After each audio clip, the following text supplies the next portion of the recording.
Jembatan Titian Murung Selong Banjarmasin Timur nang panjangnya sekitar sepal ini direncanakan akan dilakukan perbaikan. Dari nang sebelumnya berbahan kayu akan diganti menjadi beton. Dinas PUPR pun mendukung rencana perbaikan Titian Murung Selong dari kayu menjadi beton, asalkan kada menutupi aliran sungai. Jembatan Titian Murung Selong Banjarmasin Timur nang panjangnya sekitar sepal ini direncanakan akan dilakukan perbaikan. Dari nang sebelumnya berbahan kayu akan diganti menjadi beton. Kabainas Pekerjaan Umum wan Penataan Ruang Banjarmasin Suri Sudarmadiah Wai Takuni Prima TV Baisukan Senin 27 Juni 2022 memadahkan pemeliharaan Jembatan Titian Murung Selong masuk dalam penanganan Dinas Perumahan Kawasan Permukiman Banjarmasin.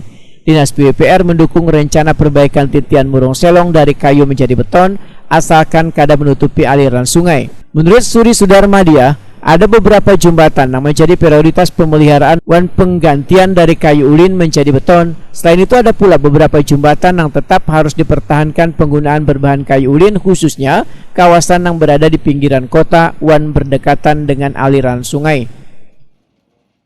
Kan sekarang di tangan teman-teman tim ya. Kalau memang itu kombinasi. Yang penting pasang surut air itu di bawah di fondasi itu tidak terjadi. Kita memastikan itu, karena itu terkait dengan sungai sebagai pengaliran banjir.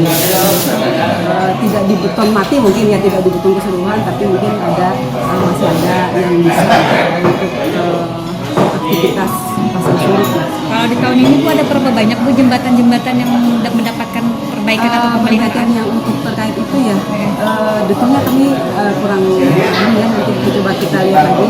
Cuma memang ada beberapa yang memang karena targetnya kan harus paling tidak kita harus ada titik-titik jembatan yang kita dapat memastikan aliran air di bawah.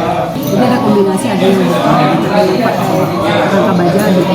Jadi memang tahun ini difokuskan untuk pemeliharaan dan perbaikan lah jembatan sesuai dengan mungkin beberapa dengan skala prioritas ya, skala prioritas yang mana memang harus segera dilakukan.